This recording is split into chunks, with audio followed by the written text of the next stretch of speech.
Olá, como é que vocês estão? Tava com saudade e a gente começa de novo com o podcast 50 Minutos com Cíntia Dias. Um programa para a gente discutir um pouco de política, falar sobre as nossas vidas, falar sobre a vida e o cotidiano das conjunturas, né? E das coisas que estão acontecendo. E sabe quem é que faz esse programa? Você. Então, coloca aí nos seus comentários qual o tema que você quer que a gente aborda, com quem que você acha que a gente deve falar, quem que você acha que vale a pena a gente convidar e faça com a gente esse programa que é para ser divertido, mas para ser também munido de muita consciência, de um debate gostoso, de conhecimento, com gente boa, com gente interessante. Então, vem participar com a gente. E hoje a gente vai falar um pouco sobre como está a vida do Bolsonaro. Porque ficou aí durante 4 anos, com muita maciota, né? Vivendo muito bem, e a gente quer falar um pouquinho sobre isso. E nós trouxemos 2 pessoas queridíssimas, especialistas, para falar com a gente, para conversar esse bate-papo com a gente, que é a nossa querida Elisa, doutora Elisa.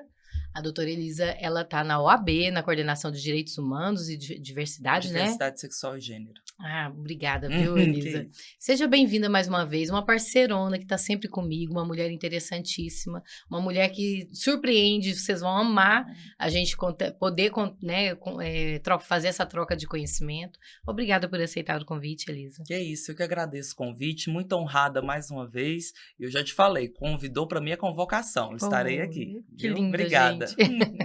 Eu que agradeço. E para completar nosso time, a gente trouxe um macho muito legal. Não é um macho escroto. Ó, brincadeiras à parte, João é um queridíssimo, que está sempre com a gente também, coordenador do Fórum Goiano, apesar dele não gostar do título, mas ele é o coordenador do Fórum Goiano de Direitos e Defesa da Democracia. E muito obrigado por aceitar o convite de estar aqui com a gente, João. Queridíssimo, meu amigo também do coração. Eu só chamo gente que é colega. Você sabe que é uma satisfação muito grande falar com vocês, né? Esse bate-papo com a Elisa, com você e com os telespectadores também, tá? Bom. Você viu como é que a gente já tá íntimos, né? Já nem te chama doutora mais, nem doutor João. Nós já estamos aqui na intimidade. Vamos deixar o doutora só pra audiência. Né? Descansar um pouquinho, né? Antes de ser OAB, a gente também é CPF, né? Não é verdade? Mas a gente traz o conhecimento para poder tratar de determinados assuntos, mas... Não tem uma coisa que não dá conta da gente, que a gente não consegue, assim, despir completamente. É o tal do conhecimento, né? Isso. Dá-lhe Matrix. Você tomou a pílulazinha vermelha, dá um negócio diferente. Aí acabou. Para onde você vai, acaba essa troca, né? Precisa, e a gente conversa e aí isso aumenta, né? Que seja a experiência, de repente um assunto que a gente nunca ouviu falar, ou até que a gente já ouviu falar, mas a gente vai abordar por outra perspectiva, vai abrir a cabeça para uma outra realidade que não é a nossa, né? Porque a gente estava conversando aqui antes, a gente pega como se o nosso contexto fosse o normal, mas é o normal para nós. Existem outras pessoas em outros contextos que encaram aquela realidade de outras formas, né? E só conversando e convivendo que a gente tem condição de ter essa construção, esse ampliar de consciência. E isso é muito importante, né? Porque, olha, a Elisa, doutora Elisa, está na OAB, na Comissão da Diversidade, o João na organização de um fórum goiano que trabalha com o movimento sindical, com o movimento, né? São bolhas que se encontram, mas é isso que você acabou de falar, que se encontra para fazer essa troca de conhecimento, porque acaba que a gente, cada um, né, convive na nossa realidade. E a gente tem essa capacidade de ficar aberto, né? Para fazer essa troca, que é também muito, muito legal. Assim, e a gente está vivendo um período ainda de muita superficialidade nas informações. Então, um programa de alto nível, um programa com pessoas que se dedica a conhecer, né, se dedica a tratar os temas com qualidade, com conhecimento, é muito importante. Estamos vivenciando, inclusive, a construção no âmbito do Fórum Goiano em defesa dos direitos da democracia e soberania, muito interessante, que vai de encontro a isso que nós estamos dizendo. Hoje nós nos reunimos, agora à tarde, na sede da DUF Sindicato, para tratar da jornada pela prevalência das ideias democráticas e progressistas, que é exatamente a necessidade que os movimentos democráticos e progressistas têm de fazer o contraponto ao negacionismo, ao fascismo que a gente está vivendo, né? Então, um programa como esse aqui tem a oportunidade de oferecer muito conhecimento, Sim. muita opinião qualificada, isso é muito importante. Ó, o João vai pagar cerveja para todo mundo, por isso que ele tá fazendo. Tô brincando, obrigada, João. Nossa, é um prazer imenso, assim, realmente fazer com duas potências, né? Que eu respeito demais. Acompanho a Elisa já há um tempão, acompanho o João também no movimento sindical há muito tempo. Então, eu espero que vocês curtam aí o nosso bate-papo, porque a gente aqui é certeza que a gente se diverte, né, menina? Sempre. E aí, para começar, já que o João já começou dando a pitadinha, né? CPI, dilação. Delação. E o que mais que está acontecendo que a gente pode entender que as coisas começam a caminhar? Porque alguns dias atrás a gente estava meio assim, com medo. Será que realmente vai dar alguma coisa? Porque eu acho que são dois pontos que a gente pode tentar abordar. Primeiro é que se Bolsonaro vai ser preso e se é importante essa prisão. Eu acho que a gente precisa compartilhar essa troca aí, porque nós estamos falando de na minha perspectiva, de um genocida, de um cara que chegou no governo, né, que tratou com todas as pessoas, todos os brasileiros, com muita risada, com muito abuso, com muita, descaso completo. E ele era o presidente desse país. Né? A gente assistiu tribos indígenas sofrendo, a gente assistiu crianças sendo estupradas por mineradores, né? E, enfim. Essa quantidade de coisas que aconteceu, a CPI deu conta? O que vocês acham? A CPI ainda não acabou, né? Então tá caminhando ali pro seu término, ainda não acabou. Eu sou uma pessoa que assiste. Eu gosto de assistir quando eu tenho oportunidade de assistir. E a CPI ela também tem sido palco de coisas escabrosas, sabe? Crimes de homotransfobia, né? A bancada do PSOL, do PT, tem sofrido muita violência, muita misoginia, né? Enfim, inclusive me fez voltar a pensar na questão da imunidade parlamentar, né? Porque são imunes por suas palavras e votos. Eu acho que a gente podia começar a pensar assim em caso de cometimento de crime em flagrante, se não seria o caso da atuação da Polícia Legislativa ali, porque está chegando num ponto que não dá. É um crime em cima do outro. Né? Abertamente e divulgado para o país inteiro através da TV Justiça, da TV Câmara, da TV Senado, então, pelas plataformas de streaming que hoje tem essa divulgação toda. Mas, enfim, tirando essa variedade infindável de crimes que têm sido cometidos durante a CPI, a gente avança em alguns pontos que a gente já tem. A gente teve o Heleno, na CPI, que trouxe algumas coisas, algumas inverdades, infelizmente xingou a relatora Elisiane Gama, cometeu crime de homotransfobia em relação a Duda Salabert, então isso tudo uma pessoa só. Mas a gente começa a ver alguns caminhos. Teve a delação do Cid, que a gente ainda não tem ainda o inteiro teor, né? Mas está homologada, daqui a pouco a gente começa a saber de mais coisas, mas a gente já sabe que onde muito se negava, eu não sabia, eu não vi, sim, sabia, você estava na sala, você participou da reunião, teve almirante que concordou, né? Parece que a aeronáutica não disse muita coisa, o exército ficou naquele parte vai, parte não vai, mas teve ali toda uma conversa no âmbito das Forças Armadas do país, né? A gente também precisa dizer que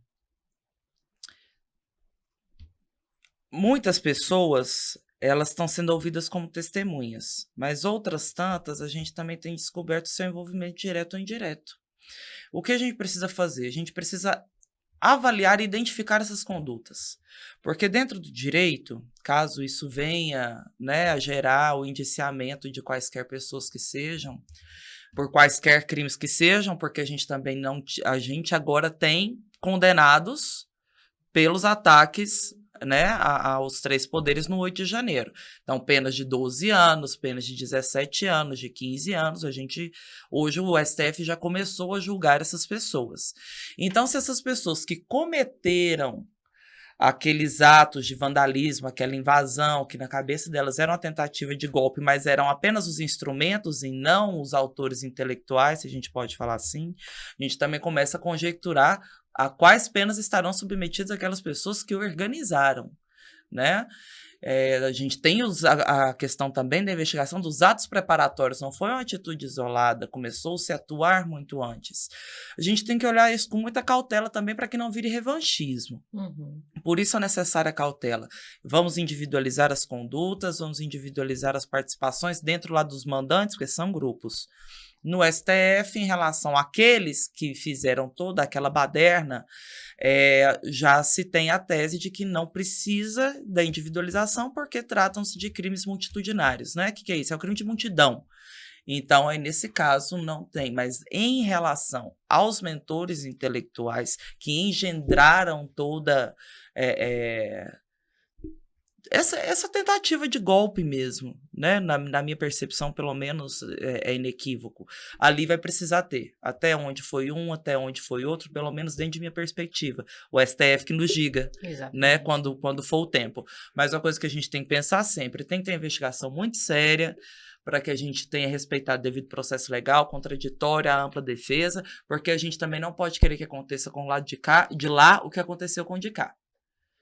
Se for para ser, que seja justo, que seja dentro do que determina a legislação, dentro do que determina o ordenamento jurídico brasileiro hoje. Agora, que tem avançado, tem avançado. Só que a gente precisa ouvir mais gente ainda. Eu espero que o relatório final dessa CPI, de fato, nos aponte um norte. A gente fica um pouco às escuras ainda, porque o que será que o Cid ainda tem para dizer? Aliás, que ele já disse que a gente ainda não sabe. Não tem nem né? Então, a gente precisa... Mas, além da questão das joias, você tem a utilização da máquina pública, cada vez mais escancarado. Rombos maiores, né? Então, a gente vai precisar analisar cada um desses crimes também de forma muito atenta, até para não deixar nada passar também. Porque se a prisão for justa, aí ela é necessária. A injusta, ela não é necessária, porque é injusta, não deve acontecer.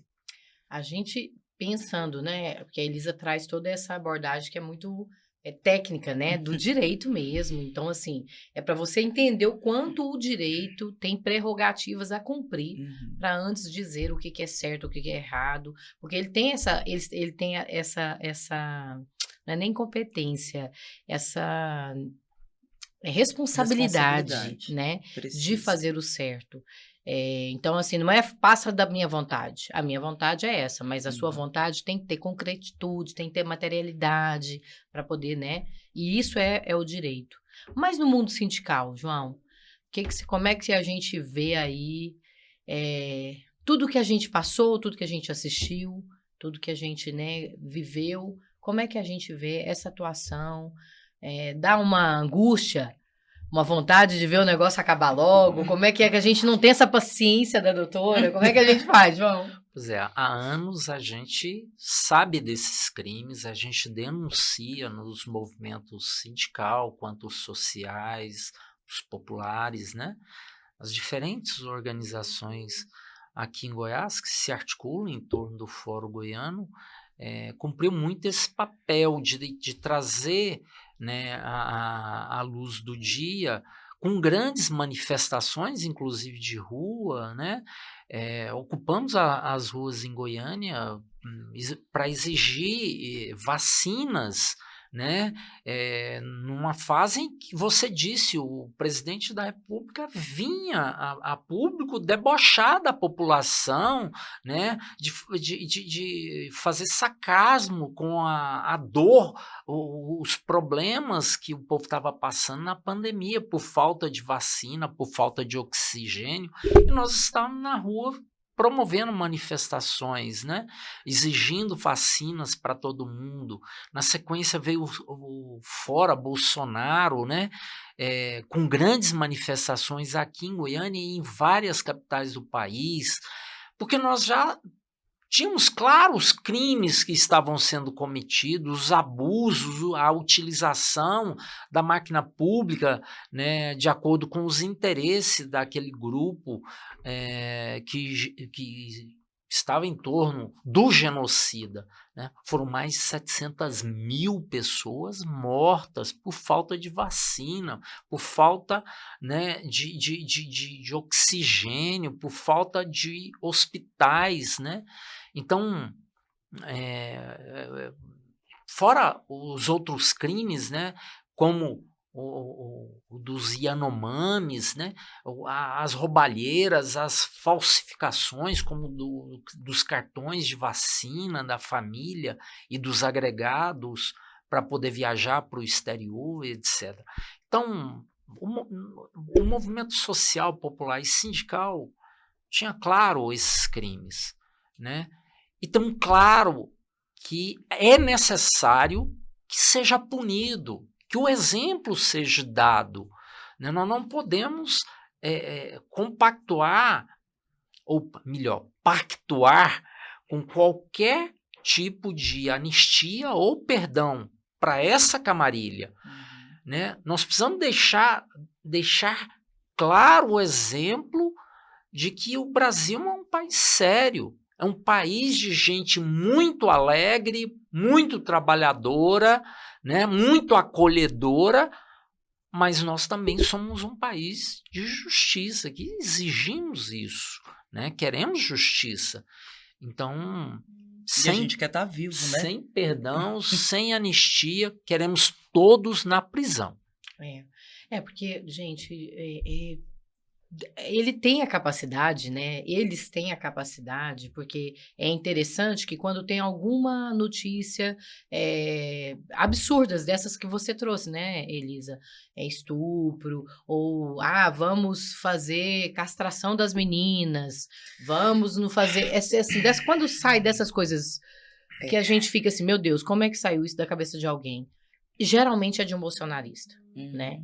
E aí eu fico impressionada da capacidade que eles têm de fazer coisas pequenas, por exemplo, que é pequeno, João, pelo tamanho. Quando você fala sobre as tribos Yanomamis, desculpa, gente, e o cartão de vacina é uma coisa pequena.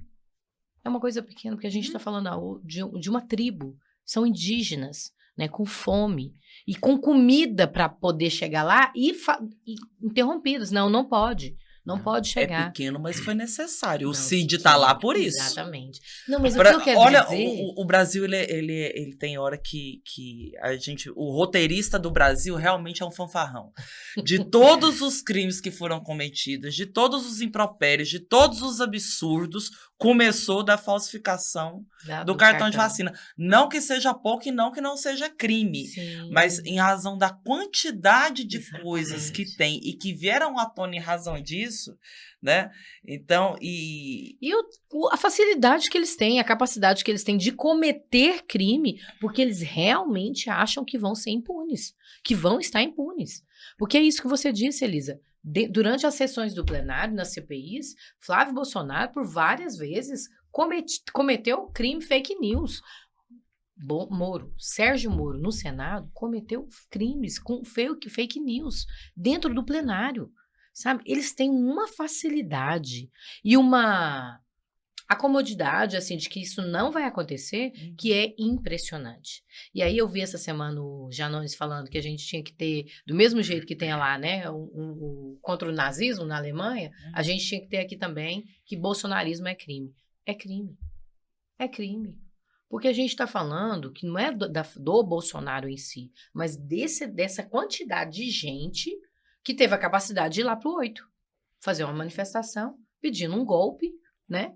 Não, e não só isso, a quantidade de pessoas descoladas da realidade que a gente tem hoje. Da realidade. Eu não gosto de chamar de maluco, porque a pessoa que tem questões psiquiátricas e psicológicas, a depender do que for, ela é inimputável.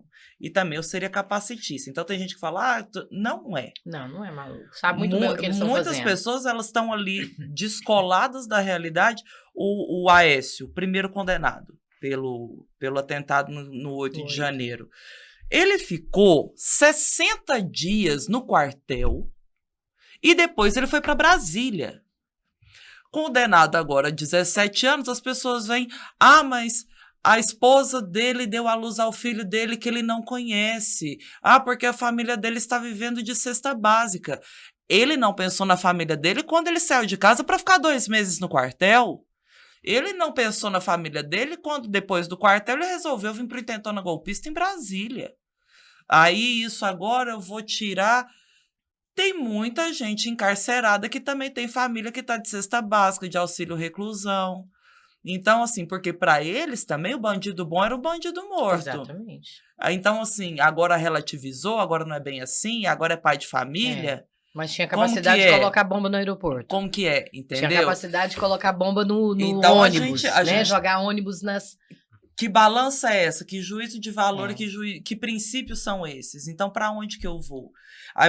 Ao mesmo tempo que eu acredito que a gente precisa voltar a conversar, aprender a conversar, porque eu sou de uma geração que conversava. 2 pessoas que discordavam podiam ter um diálogo. Mas não é discordância, né, Mas mulher? hoje, não, tô falando sobre outros temas. Eu tô falando da questão da pacificação dentro das nossas casas, muitas vezes. Sim, a família, os amigos, os grupos de amigos. Exato, mas assim, tem coisa que não dá para conversar. Eu sou uma pessoa que é a favor de conversar. Mas tem coisa que a gente já conversou demais. E tem outra coisa, essa intentona golpista... É o que foi dito no voto dos ministros. Porque não existe crime de tentativa. Existe. Porque se tivessem conseguido dar o golpe de Estado, não tinha STF, não tinha Congresso, não tinha ninguém para julgar ninguém, né? Tinha nada. Né? Talvez não tivesse liberdade de imprensa, a imprensa não estaria noticiando isso o tempo inteiro. A gente não sabe, o se a gente nunca vai ter. Exatamente. Mas a gente, uma certeza a gente tem. Depois de um golpe de Estado, a gente é lesado em muitos dos nossos direitos. Mas não é um plano qualquer, né? Se encontrar um papel ali, não é isso. Não, Nós estamos falando de pessoas que saíram marchando para uma tentativa de golpe. Mas não foi um dia também. Foram quantos meses? Porque nós tivemos incontáveis atos preparatórios até chegar naquilo ali. Né? Ao longo prazo. Então, para mim, inclusive, a questão da premeditação. É óbvio que você tem uma premeditação. Ali não é simples. Não é. Não é. Agora, outra coisa interessante em relação a essa pauta é que despertou, inclusive, a cabeça deste governo. Nesse momento, a gente tem a Rosa Weber aposentando, né? Muito corajosa, porque em questão de 8 meses pautou, né? Foi possível ser pautado. O ministro relator Alexandre falou, podemos colocar na pauta. Ela pautou o julgamento dos primeiros, né? Foi até mais rápido do que nos Estados Unidos, aqui no Brasil. E a gente tem essa Rosa Weber que sai, aí vem o ministro Barroso, e aí começa a discussão quem vem para lugar de Rosa Weber. Só que a gente também tem o Aras saindo, citando eu concordo, desculpa, o engavetador-geral da nação está saindo, né? Então, quem vem também para a PGR? Porque isso aqui é extremamente importante. É essa pessoa que vai resolver se vai apresentar denúncia ou não, caso ocorram outras questões em relação a pessoas que têm foro privilegiado nos próximos anos. Então, tem todo um jogo que precisa ser feito, né? Porque são 2 nomes importantíssimos, um para PGR e outro para ministro. A gente já tem ministro do STF que acha que golpe de Estado não pode ser dado no domingo porque as autoridades não estão lá.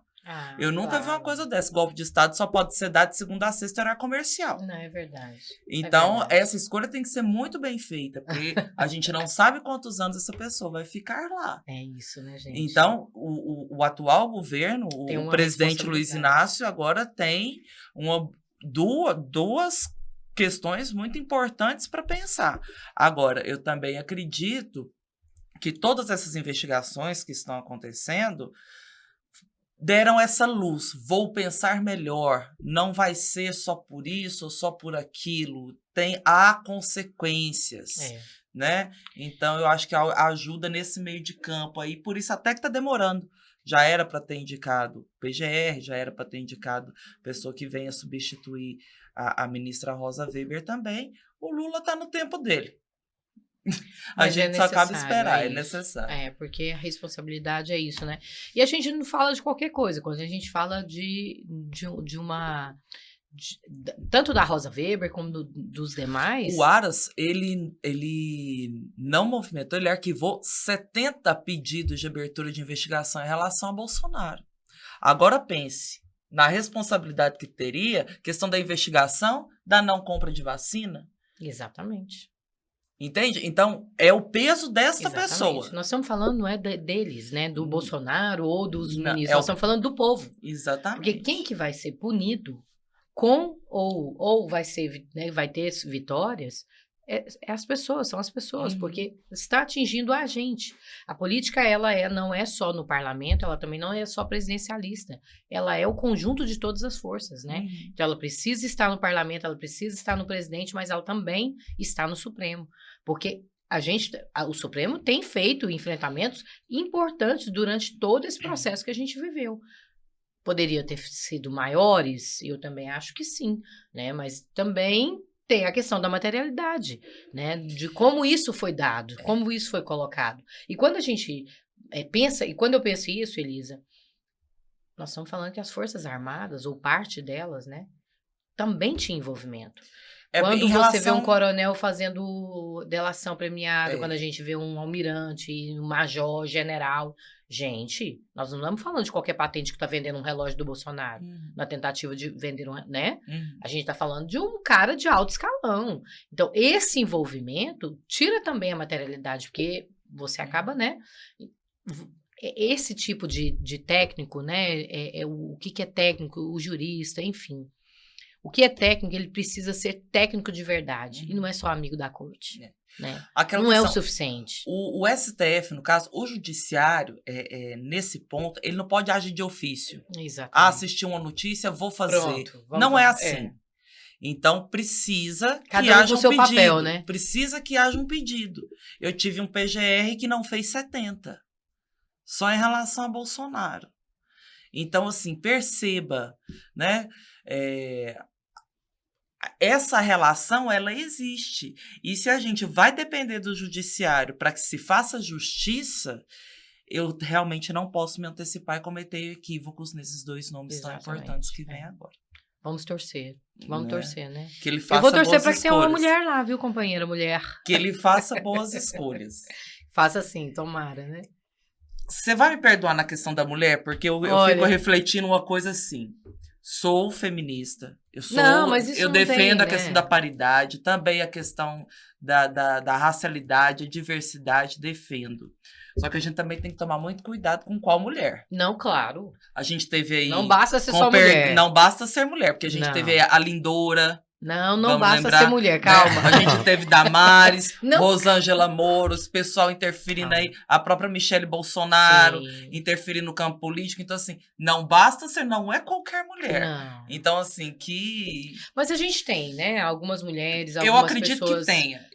Negras, pretas, que podem ocupar. E eu sinceramente, acho que dá para ter espaço, né? Você não sabe o nome. Olha... A turma do Lula, né, do presidente, né, os assessores têm todas as informações possíveis que eu não tenho, que Elisa não tem, que o João não tem, mas eles têm. Esse processo não é um filtro qualquer, é bonito ou feio, não, é um filtro de competências. E é isso que eu acho que é importante. Então, se entre essas competências tem companheiras mulheres, se tem companheiros e companheiras negras, eu acho que tem que sim que ter oportunidade para ocupar esse espaço, mas não é qualquer um. Né? São pessoas que têm essa capacidade, que têm esse compromisso com o técnico, com a responsabilidade moral e ética do país. E com as pautas que precisam ser debatidas. Exatamente. E assim, eu acho que essa sensibilidade o governo federal está tendo, o Lula está tendo, né? Ele levou muito em conta esse compromisso na composição do governo. Então, ele... Né, colocou lá mulheres negras, colocou um percentual bem relativamente grande de mulheres no governo, né? E mesmo no judiciário, não no STF ainda, mas em instâncias inferiores já tem um volume de mulheres. Ai, João, A gente não, deve, João, mas falta não, muito. sem muito. dúvida, E sem assim, dúvida. a Não, troca de alguns, não, de alguns claro, cargos para poder, né, claro, ter a governabilidade. claro, Assim, é claro que a gente sem sabe dúvida. que quando tá lá no poder não é uma coisa fácil assim de Não. você administrar. É. Não é só pelas E é a nossas cara do pautas. Brasil, né? Exatamente. É a cara do Brasil. Mas dói. Então, assim, falta muito. Falta. Você tá coberta de razão. Não tô dizendo, não tô defendendo. Querendo a gente, achar, né? não tô me sentindo confortável com É. isso, né? Foi um avanço. Mas, ainda não é o e que- isso precisa significar, o que eu quero dizer é que precisa significar que precisa avançar muito mais. Sim, Né? é. Que precisa avançar muito mais. Então, porque a cara do povo brasileiro precisa se refletir na composição do governo. Exatamente. É maioria mulheres, Isso. é maioria negras. Aquela né? rampa linda da faixa Foi. tem que estar, tem Isso. que ser, né, Tem ser que- multiplicada. Tem que virar poder. Exatamente. Para que, de fato, a gente possa colher avanços Sim. significativos para o nosso povo, né? É. Nas políticas públicas, no empoderamento do nosso povo. É. E não é uma tarefa fácil. Eu sei que não é, a gente não está exigindo assim, né? Mas também não é impossível, né? Sim. A gente tem pessoas qualificadas para estar em Sim. qualquer espaço e pessoas boas. Não, né? e no judiciário a gente teve uma notícia muito importante que foi aprovada, foi modificada uma resolução do CNJ, proposta Sim. inclusive de ministra Rosa Weber, que também sai da presidência do CNJ agora, do Conselho Nacional de Justiça, que é uma tentativa de obter a paridade. E aí o que se tem agora? Dentro da lista que será feita para ministras e desembargadores, para ministros e desembargadores em instâncias superiores, né? Agora serão duas listas. Uma geral e uma só de mulheres. Olha, Então, isso foi aprovado. É cota. Foi É aprovado. cota. é isso. Mas tem que começar assim. Tem que começar, gente. Porque Olha, se fosse para ser no natural, já seria. Porque Exatamente. as mulheres são 54% da mas população não é nacional. natural, né? É político. Entendeu? Não, e tem que ser por força de imposição, É isso. assim como as cotas, Isso. né, nos outros Infelizmente, setores. muita coisa a gente ainda precisa impor, porque a gente também tem uma questão. Aham. Infelizmente, a gente não tem uma educação libertadora que permita que eu tenha uma população que saiba votar. Se eu voto num presidente progressista de esquerda e eu tenho um Congresso Nacional de direita, a minha pauta não vai passar. Não vai. E aí as pessoas ficam, porque o Centrão quer negociação com o Centrão, para ter o mínimo de governabilidade num Congresso Nacional que tem sua maioria direitista, para eu poder pautar as minhas questões progressistas, as minhas pautas de esquerda, infelizmente, não que eu goste, não que eu ache bonito, não que eu a gente aplauda, entende que vai ser difícil. mas, então assim, o brasileiro, sabe que dia que você vai acabar com o Centrão? O dia que você aprender a votar nas pessoas de mesmo campo. Não é nem do mesmo partido, é de mesmo campo. Eu voto num presidente de esquerda, um senador de esquerda, deputado federal de esquerda, deputado estadual de esquerda, um governador de esquerda, um vereador de esquerda. No mínimo, é isso, né? É porque tem muito sentido, né, João? E a gente briga muito durante as eleições. Qual é o papel do vereador? Qual é o papel do deputado? Gente, o prefeito, o governador, o majoritário que tem tempo de TV, que tem debate, não discute a cidade sozinho. Não produz o Estado sozinho. Não organiza o Brasil sozinho. Ele precisa do parlamento. Ele precisa da Câmara Municipal, ele precisa dos deputados federais, dos deputados estaduais. Hoje, eu estava lendo uma matéria que eu não me lembro o nome do escritor mais, que eu tenho esse problema com o nome, que ele comenta, né? Olha, gente, o dia que o brasileiro entender que, por exemplo, os deputados estaduais e federais têm mais recursos que a própria prefeitura, ele vai entender qual é o papel do prefeito e o papel do deputado. Porque hoje as emendas, o deputado coloca mais dinheiro no município do que o próprio prefeito, né? Como é que você funciona? Gente, qual é a lógica disso, né? É a lógica do cabresto. É a loja do voto de curral, né? E É a aí, compra de voto. isso não vai acabar.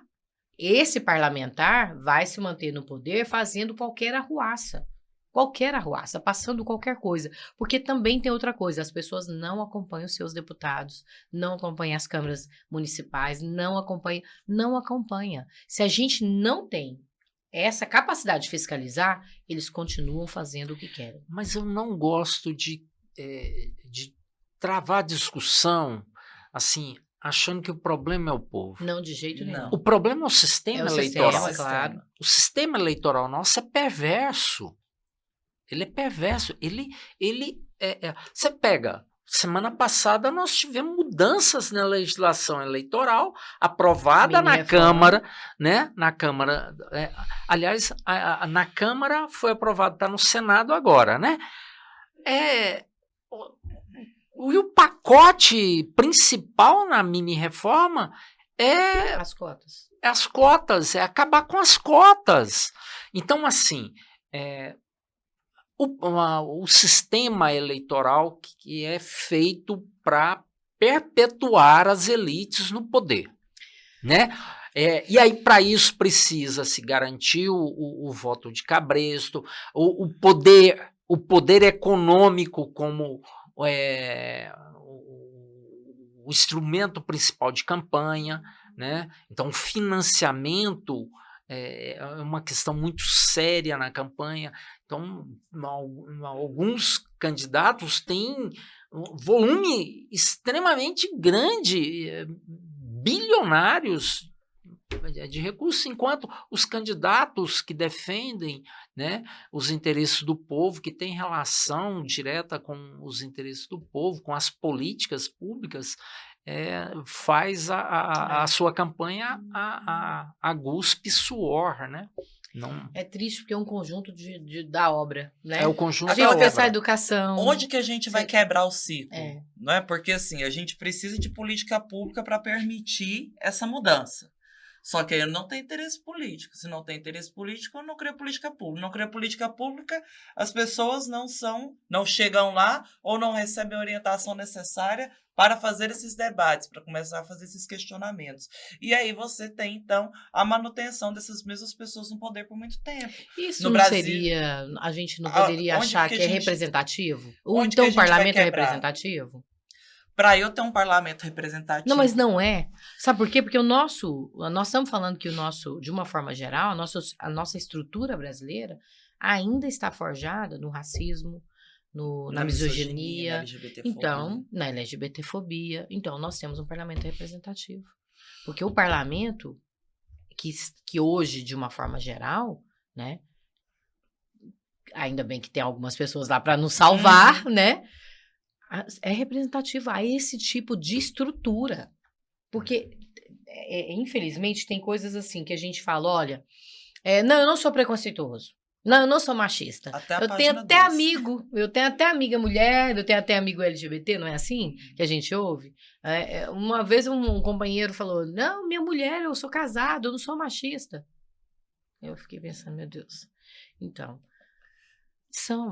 de uma forma geral, a estrutura brasileira, ela é machista, ela é misógina, cultura, ela é racista, né? Ela é LGBTfóbica. E nós estamos falando, gente, de pessoas que reproduzem, negros que votam em brancos, mulheres que votam em homens, né? Mesmo a gente aqui, a gente não nasceu desconstruído. Não, exatamente. E a gente ainda não chegou, pelo menos não eu, no grau que eu gostaria de chegar ao ponto de não cometer nenhum erro. Sabe? Que eu ainda vou me dar desculpa de ser, porque eu pelo menos tento aprender e entender. A minha questão não é ofender a ninguém, né? Obviamente eu cresci numa sociedade, numa escola, numa família que tem pessoas machistas, racistas, misóginas, LGBTfóbicas, tem a questão da intolerância da religião, porque é só a minha que serve, a do outro satanista, é demoníaco, é qualquer coisa assim, né? Então a gente vem disso. Agora a questão eu quero permanecer nisso? É esse o grande estalo, né? Eu acho que é importante. A gente saber que a gente está num processo de desconstrução. Exatamente. Para ter alguma possibilidade de transformar essa sociedade. Agora, em questão do parlamento, se nosso parlamento hoje é representativo, se ele já é representativo, eu sinceramente não sei, porque eu tenho uma maioria da população que votou no Lula. Não é? Então, assim, pela lógica, eu deveria ter uma maioria do parlamento que fosse progressista ou de esquerda, que fosse centro-esquerda, né? Então, não sei. É muito... E a esquerda também, falando disso, a gente precisa articular melhor. Estava conversando antes com a sua produção aqui, com o João também, a gente tá com uma briga hoje, principalmente nas redes sociais, dos petistas contra os pissolistas. Porque nem sempre o pessoal vota com o governo ou vota com o PT. Eu entendo as razões pelas quais, né, o pessoal, em algumas matérias, não vota em alinho com o governo. Mas é base. Então vamos conversar, vamos articular ainda assim a esquerda. Tá faltando a gente conversar com os nossos. Essa falta de unidade, Será né? que tá faltando? E por que tá faltando? É fácil fazer unidade, João? De jeito nenhum. Somos sempre os mesmos que apanhamos, somos sempre os mesmos que somos desacatados. Não, e a gente apanha junto, que é pior.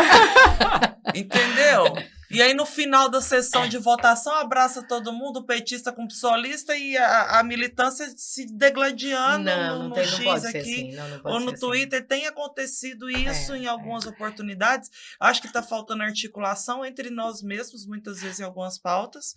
Mas é o que você estava falando, já é a dificuldade do movimento sindical desde sempre, né? Mas assim, eu acho que a Cíntia faz a provocação muito interessante. Nós temos uma experiência do Fórum Goiano aqui, né? Que é uma instância, não é uma entidade, é uma instância de construção de uma pauta unitária entre diferentes correntes políticas que se articulam no movimento sindical, social e popular.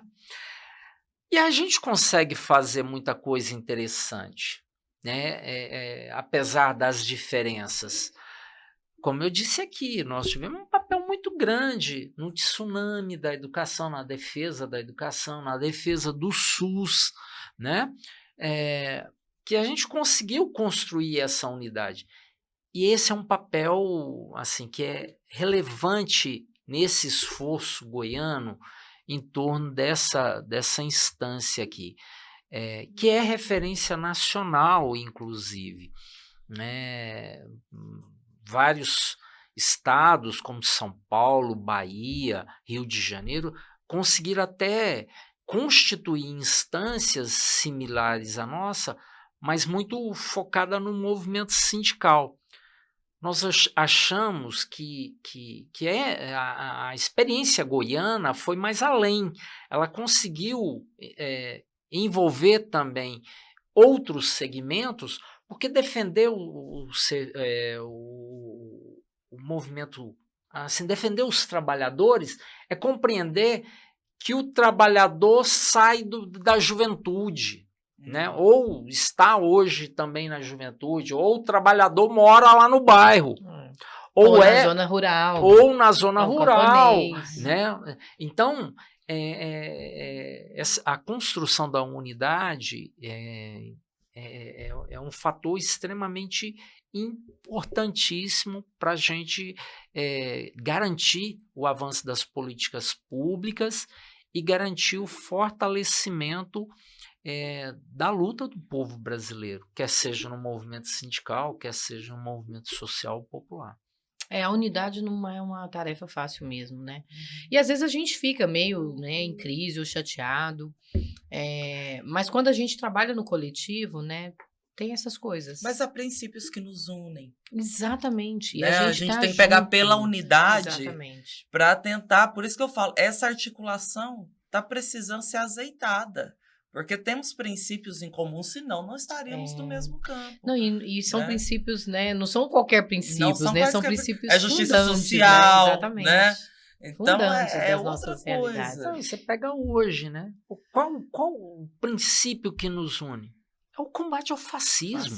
A gente fala aqui em bolsonarismo, mas assim, que a gente personalizou na na excrescência É verdade. humana, que é a pessoa, mas o que está por trás é a concepção fascista, Exatamente. né? É o ódio ao negro, é o ódio ao pobre, é o ódio à mulher, né?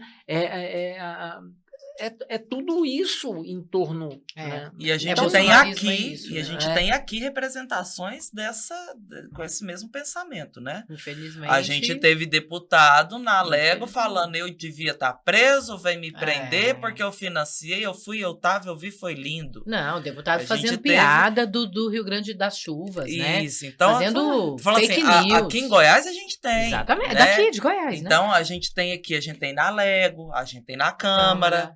Nós Então, temos lá na Câmara a gente Federal. na Câmara Federal, né, no Senado. E você Então, pega esse caso de Goiás na Lego que você fala. Esse deputado que ontem falava, batia no peito e se vangloriava de ter financiado os atos golpistas e tal, qual que é o alvo hoje dele? É atacar uma deputada, mulher, Exatamente. de luta. É isso, né? Entendeu? É o alvo dele. Ele vem há quase 2 semanas, todos os dias subindo na tribuna para atacar uma mulher. Exatamente. Né? Então, assim, é a o perfil, construção é o do perfil. fascismo. Não, é isso que né? você trouxe. Bolsonarismo não significa estar com o Bolsonaro, apoiar Bolsonaro. Não. Bolsonarismo significa toda essa estrutura danosa para a sociedade crescer enquanto gente, enquanto humanidade, enquanto, né, uma sociedade diversa, respeitosa, enfim, justiça social, Tolerante. né? Exato. É sobre isso. E assim, o que se diz na tribuna ainda é possível de ser visto. Porque a gente também não tem uma cultura de acompanhar os projetos que estão sendo discutidos e debatidos, porque ainda tem os projetos. A nossa Comissão da Diversidade Sexual, a gente já compareceu algumas vezes à Assembleia Legislativa e também à Câmara Municipal para conversar em relação a projetos que atentam à comunidade LGBT. Conseguimos algum sucesso em algumas coisas, mas as tentativas a gente não pode descansar, porque eles tentam a todo tempo. Agora, conquistas de 10, 12 anos que a comunidade LGBT, por exemplo, teve, agora o Congresso Nacional está discutindo lá na Câmara se LGBTs podem se casar. Isso estava resolvido. Isso. Né? Só que o entendimento do judiciário é uma coisa que a gente sempre diz. O Congresso Nacional não legisla a pauta LGBT. Tanto é que a gente não tem lei. Eu tenho decisões do Supremo, entendimentos do Supremo e eu tenho jurisprudência. É o que eu tenho, não tem legislação. Né? E aí vem o Congresso Nacional com essa intentona. E o que é isso? Mais uma vez, é preconceito, é racismo, é discriminação, é LGBTfobia, é transfobia. Nossas deputadas LGBTs estão sofrendo violência diuturnamente em todos os espaços. Infelizmente. E isso está sendo televisionado. Aí volta no que você está dizendo. A gente vai ter Exatamente. que rever algumas coisas, né? Como, por exemplo, um crime cometido abertamente, mesmo que seja um parlamentar, até quando? A gente vai dar tanta liberdade assim, né? Crime, né? E a questão é que assim, a gente entra numa questão de descredibilidade tanto do judiciário brasileiro quanto da política brasileira. A falta de credibilidade da política, que as pessoas, a sociedade entende dessa forma, que a política é suja, que não há credibilidade nesse meio, faz com que as pessoas não queiram se interessar por política. Só que a política, então, ela vai se fazer sozinha. E vão se manter, portanto, os mesmos sempre. Ela pode até se fazer sozinha, mas ela vai atingir a todos. Exatamente. Exatamente. Aqueles que conseguirem se manter ali, eles Todas vão as continuar decisões. tocando a seu bel prazer o que lhe for conveniente. Por isso, assim, o nosso desejo e a nossa esperança tem que ser de que tem que ter a punição. Tem que ter. Sem anistia, né, João? Sem anistia, eu também acho que, infelizmente, são pais de famílias, são pessoas boas, né? Que estavam lá, têm amigos, mas cometeram crimes. Só que tem que ser todo mundo.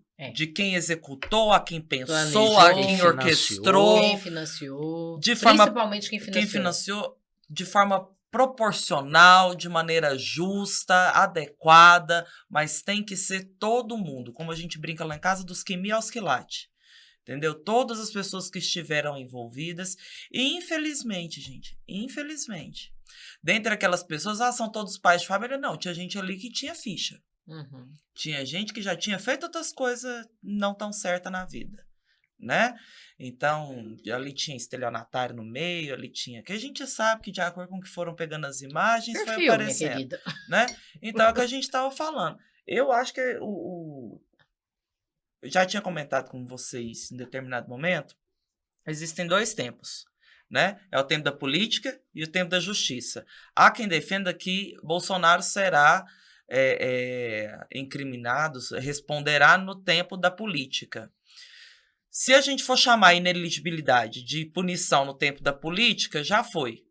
Agora, aquelas outras tantas que a gente está aguardando, estou falando agora enquanto Espera. ser humano, esse ser humano Enquanto está CPF, aguardando, o CPF, né?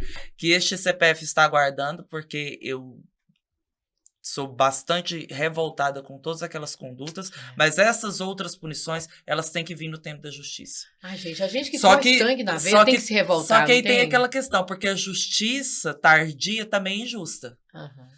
Né? Por isso que para mim é tão emblemático que em 8 meses a gente já tenha conseguido começar a julgar essas pessoas que participaram daquilo ali. É importante. Porque Sem essa anistia. celeridade, ela não é a realidade do Do judiciário judiciário. brasileiro ainda, infelizmente. Eu acredito que ainda será, mas ainda não é. É isso. Viu? É isso, gente. Adorei o nosso papo. A gente também vai ficar aqui na expectativa, né? Porque é isso. Estamos indignados, né? Passamos por vários processos. A gente nem falou da reforma administrativa. Vai ter que voltar, João, para falar da reforma administrativa. Não vai ter jeito. Não vai escapulir, né? E assunto é que não falta. Então, eu espero que vocês gostem, eu espero que você comente aí o que você quer falar, o que você quer ouvir, o que a gente pretende, o que a gente tem que falar para poder, né, compartilhar com você essa troca de conhecimento.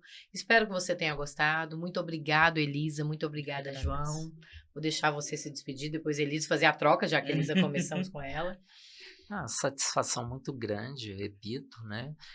E acho que precisamos e temos muitos assuntos a discutir, a envolver a população. Precisamos que a população, né, esteja participando de todo esse processo para que a gente possa avançar. E tem convite, né, João? Tem convite. Dia 3, mobilização em defesa do serviço público, né? Também tem esse ato na sede da DUF, sindicato, em defesa da democracia. Então tem muita coisa para acontecer. A luta aí em defesa das maternidades goianas, né? O SUS aí sendo sacrificado com essa política de terceirização, de entregas OS. Então tem muita coisa para fazer. E a gente depende de você que está assistindo para poder, né, continuar e garantir que as lutas realmente aconteçam. E lembrando que o serviço público, falando de serviço público, dia 3 a gente tem a manifestação, foi um servidor público que garantiu que as joias não saíssem do aeroporto, né? Exatamente. Então, o servidor público tem toda a legitimidade, inclusive de participar, né, de uma possível prisão de um criminoso. Então, é isso, né, João? Dia 3. Onde vai ser, João? Brasília vai ser a grande manifestação. Aqui nós vamos começar dia 2 com um ato lá na maternidade Dona Iris, às 18 horas. Temos muita tarefa. Todos convidados e convidadas e convidades. E você, Elisa? Agradeço muito o convite mais uma vez. Vocês me desculpem, eu converso mais. Que isso? Foi maravilhoso. Fico aqui quase monopolizando o negócio. Não. Mas assim, agradeço muito o convite. Sempre um prazer estar com vocês, né? Discutindo coisas que não são tão caras, não são tão importantes. E engraçado que a gente começa numa questão e são E já tantas sai, outras né? que vão permeando ali, A né? complexidade da vida mesmo. Mas já disse e repito, convite seu para minha convocação, Obrigada, conte Ju. comigo, tá? A CDSG está à sua disposição, Comissão da Diversidade Sexual e Gênero da E vai ter que Ordem. voltar, viu? O Marco Aurélio mandou aqui. A gente Ó, a Elisa volta. vai ter que voltar para falar sobre o casamento, porque é uma É uma questão que, né? A gente teve agora, esses dias, a parada de Trindade, né? Isso. E é muito triste a gente ver um retrocesso tão grande e tão desrespeitoso do ser humano, né? E a gente tá falando assim de ódio. Ao contrário do bolsonarismo, a gente tá falando de relações de amor, afetivas. Então, vai ter que voltar, Elisa. A gente volta, vamos tratar sobre isso. Tema extremamente importante. A gente tem que pensar também que a gente está em Goiás, que é um estado bastante conservador, mas a gente tem condições de evoluir em muitas questões, né? A gente vamos trabalhar com respeito, vamos trabalhar com afeto, vamos tratar com hombridade, com companheirismo. A gente segue. Eu ainda acredito no diálogo. Com algumas pessoas ainda dá para conversar, com outras não, né? Mas com aquelas que dá, que a gente consiga atingir a essas pessoas para que elas, pelo menos, tentem chegar um pouquinho mais perto, sabe? Porque, no final das contas, se fala tanto de religião e somos todos seres humanos, né? E eu acho que a questão da irmandade era independente de qualquer coisa. Verdade. Então, muito obrigada, viu? Sempre um prazer. Lindo demais. Obrigada. Eu que agradeço. E você, acredita em quê? Conta aí pra gente. Ó, e não perca, né? Compartilha, vai lá, coloca um link, um ok, um like e compartilha aí o podcast e faz acontecer, porque a gente precisa de você para estar com a gente. Então, até breve, até a próxima.